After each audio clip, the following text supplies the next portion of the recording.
Hello everyone, कैसे हैं आप सब। देखिए एसएससी एमटीएस 2025 के कंप्लीट एनालिसिस और रिव्यू आपके लिए लेकर आया हूं।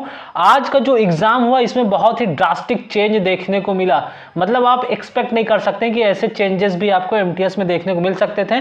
जो बहुत सारे लोग गेस वर्क कर रहे थे कि ये आएगा वो आएगा, तो उनका पूरा तरीके से जो उनका गेस वर्क था धाराशायी हो चुका है। इस वीडियो के थ्रू मैं आपको आगे की स्ट्रेटजी बताऊंगा, साथ ही आपको बताऊंगा कि कैसे और कौन से टॉपिक अपकमिंग शिफ्ट के लिए पढ़ के जाने हैं, और टोटल 25 आउट ऑफ 25 का एनालिसिस कराऊंगा और सारी चीजें बताऊंगा। ठीक है ना। तो अभी तक आपने टेलीग्राम चैनल को ज्वाइन नहीं किया है तो उसको जरूर ज्वाइन कर ले, लिंक मैंने डिस्क्रिप्शन में दे रखा है। और व्हाट्सएप ग्रुप पर आपको टोटल मैं सारी चीजें प्रोवाइड करा दे रहा हूं। डायरेक्टली मैं यहां पर नहीं बोलना चाहता, बट आप समझ सकते हैं। और मुझे बहुत ज्यादा लो फील हो रहा उन सारे एस्पिरेंट्स के लिए जिनकी तैयारी इस बार बहुत अच्छी थी, बट जीके जीएस की वजह से उनका एग्जाम थोड़ा खराब सा हो रहा है। आप समझ सकते हैं, मैंने मॉर्निंग में भी ये चीज शॉर्ट्स के थ्रू आपको बताया था कि जो यार जीके जीएस का पेपर है ना, वो थोड़ा अप लेवल का आ रहा। मतलब आप मॉडरेट भी नहीं कर सकते, हार्ड लेवल का आ रहा। मुश्किल से 6 से 7 क्वेश्चन ऐसे हैं जो आपको फैमिलियर दिख रहे हैं, मतलब जो आप समझ पा रहे हैं, जो 100% वहां टिक कर पा रहे हैं, वही सारे 7 से 8 क्वेश्चन है। बाकी सब आपको गेस वर्क करना पड़ रहा।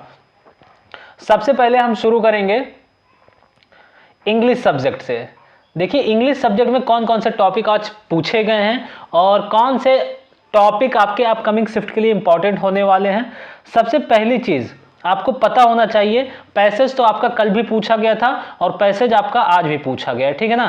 तो पैसेज आपसे पूछा जा रहा है, वो भी हार्ड लेवल का पैसेज है दोस्तों, इसको हल्के में मत लीजिएगा। मतलब पैसेज आपसे पूछा गया हार्ड लेवल का, थोड़ा था हार्डर साइड था। इसके बाद आपसे लगभग 4 से 5 क्वेश्चन इरर के पूछे गए, इरर के क्वेश्चन आपसे पूछे गए थे साथ में। और इरर के क्वेश्चन में बताऊं मॉडरेट लेवल का था। अगर 4 क्वेश्चन इरर का आया हुआ है तो इसमें 3 क्वेश्चन मॉडरेट था, 1 क्वेश्चन आप इसमें ऐसे थे जो आराम से कर सकते थे। अब इसके बाद वन वर्ड सब्स्टिट्यूशन भी आपसे पूछा गया है। वन वर्ड सब्स्टिट्यूशन जैसे गवर्नमेंट से related, government by novels, government by king और क्वीन, इस सब तरीके से वन वर्ड सब्स्टिट्यूशन आपसे पूछा गया। एकदम 100% जेन्युइन बता रहा हूं। आप में से जो लोग आज एग्जाम में बैठे होंगे इसको सर्टिफाई कर सकते हैं कि हाँ मैं जो क्वेश्चंस बता रहा हूं वो सही है कि नहीं। ठीक है ना। एक जर्मेन की स्पेलिंग पूछी गई थी आपसे, जर्मेन की स्पेलिंग पूछी गई थी। एंड इसके बाद एंटोनिम से लगभग 2 क्वेश्चन बने हुए थे। एंटोनिम से 2 क्वेश्चन, एक शायद बरो करके कुछ था और दूसरा था आपका ब्रिस्क करके। और मैं आपको बता देना चाहता हूं ब्रिस्क का जो एंटोनिम होता है वो होता है स्लो। ठीक है ना। इतनी चीजें आपको क्लियर हुई होंगी। इसके बाद जो आपसे पूछा गया था इडियम्स आया हुआ था। देखिए इतने ही चीजों, इतने ही स्पेस में मैं चाहता हूं कम समय में आपको पूरा प्रोवाइड कर दिया जाए। इडियम्स आपसे पूछा गया था। इडियम शायद कास्ट द फर्स्ट स्टोन ऐसे करके कुछ था, हाँ यही था, cast the first stone, first stone ये हो गया। और सिनोनिम से एक क्वेश्चन पूछा गया था एरोमा से रिलेटेड। एरोमा आपको पता ही है, सेंट टाइप का होता है, एरोमा से रिलेटेड। इसके बाद जो आपसे पूछा गया था फिल इन द ब्लैंक्स,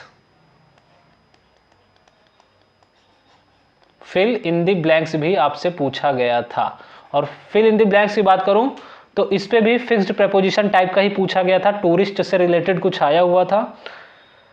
और फिलर्स में भी पूछा गया था। इसके साथ ही अलग से 2 से 3 क्वेश्चन आपको फिक्स्ड प्रेपोजिशन को देखने को मिले। और सबसे बड़ी गुड न्यूज आपको बताना चाहता हूं, आज की जो शिफ्ट हुई है इसमें ना PQRS आया, ना ही एक्टिव पैसिव आया, और ना ही नरेशन पूछा गया, ना ही क्लोज टेस्ट पूछा गया। तो ये सारी चीजें आज के इंग्लिश एग्जाम में रही हैं। होप सो आपने इसमें लगभग 20 से 22 क्वेश्चन एकदम एग्जैक्टली करके आया होगा। बहुत ज्यादा टफ पेपर नहीं बना था इंग्लिश का, बट जो जीके जीएस का सेक्शन था वो छक्के छुड़ाने वाला था। अब चलिए मैं बात करता हूं आपसे जीके जीएस की।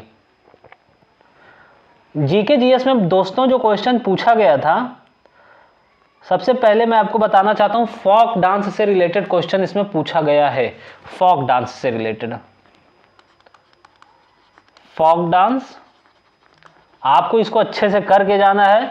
ऑथर पूछा गया था एक, लेडीज बुक के ऑथर कौन है, ठीक है ना।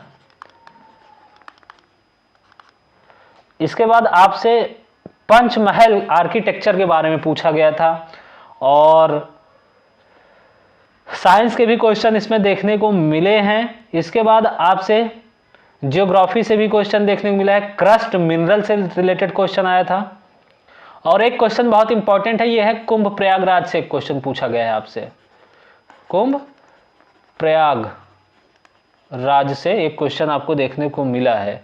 मतलब ये हर कितने साल में ये हेल्ड होता है, इस तरह का क्वेश्चन पूछा गया था। और यहाँ पर ग्रोथ भी पूछा गया था, और एम्ड मतलब कितने परसेंट इकोनॉमिक ग्रोथ का एम रखा गया है, ये क्वेश्चन आपसे पूछा गया था।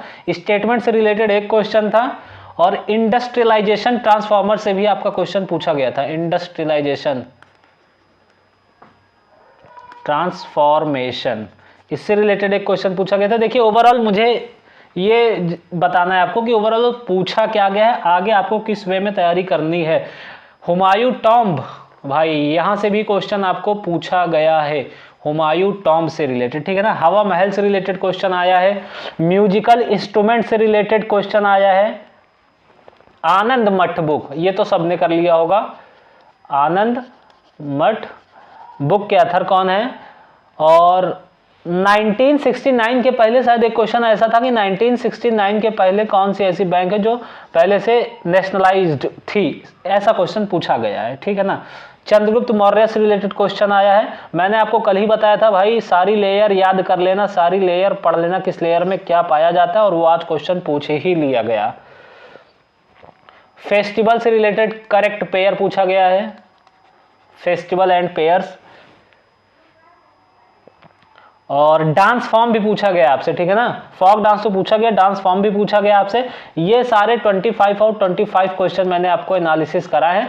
अब चलिए मैं आपको बताता हूं कि आगे की स्ट्रेटजी आपकी होनी क्या चाहिए, आपको आगे किस वे में प्रिपरेशन करना चाहिए, चाहे वो इंग्लिश हो या फिर जीके जीएस हो। देखिए इंग्लिश में स्पेलिंग एरर सबसे इंपॉर्टेंट रोल प्ले कर रहा, पैसेज तो आप नहीं पकड़ सकते हैं, तो पैसेज के पीछे भागना बंद करिए, स्पेलिंग एरर अच्छे से देख कर जाइए। मैं फिर से आपसे कहना चाहता हूं, जो भी सीएचएसएल में जितनी भी वोकैब्स पूछी गई उनको बहुत अच्छी तरीके से कर लीजिए, ठीक है ना। और जितने भी वन वर्ड सब्स्टिट्यूशन है गवर्नमेंट से रिलेटेड जितने भी वन वर्ड सब्स्टिट्यूशन है इन सभी को कर लीजिए। मानिया से रिलेटेड जो है, फोबिया से रिलेटेड जो है, इन सभी वन वर्ड सब्स्टिट्यूशन करके जाना है। एंटोनिम सिनोनिम आपको अच्छे से रिवाइज करना है, इसका तो कोई अंत ही नहीं है, ठीक है। इडियम्स थोड़ा टफ लेवल की आप पढ़कर जाइए, इडियम्स थोड़ा टफ लेवल की पढ़ के जाइए। और मैं फिर से कह रहा हूं कि अगर जो इसी बार एडुकेटी ने पैटर्न चेंज किया है, इसी के पैटर्न पर जो जितने भी चीजें आप पढ़ लेंगे वो मोर देन इनफ है। इंग्लिश की बात कर रहा हूं, ठीक है ना। तो PQRS वाइस नरेशन क्लोजनेस, इसमें टेंशन लेने की जरूरत नहीं। हो सकता है अगले आने वाले 1-2 शिफ्ट में और ना पूछा जाए, बट जिनका उसके आगे एग्जाम है वो तैयार है भाई, क्वेश्चन पूछा जाएगा। ये जरूरी नहीं कि एक टॉपिक से अगर आपका क्वेश्चन पूछा ना गया तो नेक्स्ट टॉपिक में भी नहीं पूछा जाएगा, तो ये 100% पूछा जाना है। तो पैसेज तो यार अब इतने कम टाइम में आप नहीं पकड़ सकते हैं फिलहाल। अगर आपके पास बहुत ज़्यादा टाइम है, अगर आपका एग्ज़ाम आगे की शिफ्टों में लगा हुआ है 4-6 दिन गैप करके, तो आप कंटिन्यू मॉक दे सकते हैं। और टेक्स्ट बुक पर मॉक अगर आपको देना है, आपके पास नहीं है, तो आप मेरा कूपन कोड QNRS38 यूज़ करेंगे तो आपको एक्स्ट्रा 12% का डिस्काउंट मिल जाएगा। QNRS38 ये यूज़ करेंगे तो आपको एक्स्ट्रा 12% का डिस्काउंट मिल जाएगा, ठीक है ना। और अब मैं बात करता हूं जीके जीएस में क्या इंपॉर्टेंट टॉपिक आपको पढ़ के जाने। सबसे पहले इन एंशिएंट हिस्ट्री पर आपको थोड़ा सा ध्यान देना है, एंशिएंट हिस्ट्री इंपॉर्टेंट है, ठीक है। इसके बाद आपको जो 1991 का रिफॉर्म हुआ है उसको करके जाना है इकोनॉमिक्स में। इसके बाद आपको जितने भी नेशनलाइज्ड बैंक हैं उन सभी के नामों को एक बार चेक करना लेना है। हो सकता है आपको 4 बैंक के नाम दे दिया जाए और ये पूछ लिया जाए 1969 में कौन कौन से बैंक नेशनलाइज हुए थे, एक फाइंड आउट करिए, ठीक है ना। ये करके जाना है। सारी लेयर्स आपको पढ़ लेनी है अच्छे से, लेयर्स तो कवर ही करनी है आपको एट एनी कॉस्ट।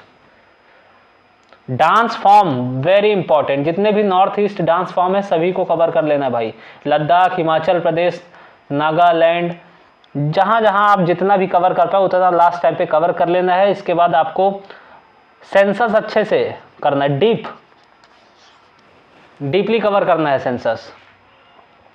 तो ये सारी चीज़ें आपको मैंने बताई है इंपॉर्टेंट। इतनी चीज़ें अगर आप रिवाइज कर ले तो आने वाले अपकमिंग शिफ्ट में आपको देखने को मिलेगी। और सारे ऐसी वीडियोस के लिए जब तक एमटीएस का एग्जाम चलेगा आपको रिव्यू मिलता रहेगा, चाहे टेलीग्राम पर हो या फिर व्हाट्सएप पर हो। आप इस चैनल को सब्सक्राइब कर सकते हैं, टेलीग्राम से जुड़ना बिल्कुल मत भूलिए। वहाँ पर जो तुरंत की अपडेट होती है, अगर वो यूट्यूब पर नहीं दे पाता हूँ तो मैं टेलीग्राम पर पोस्ट कर देता हूँ। मिलता हूँ आपके साथ नेक्स्ट वीडियो में। Thanks for watching.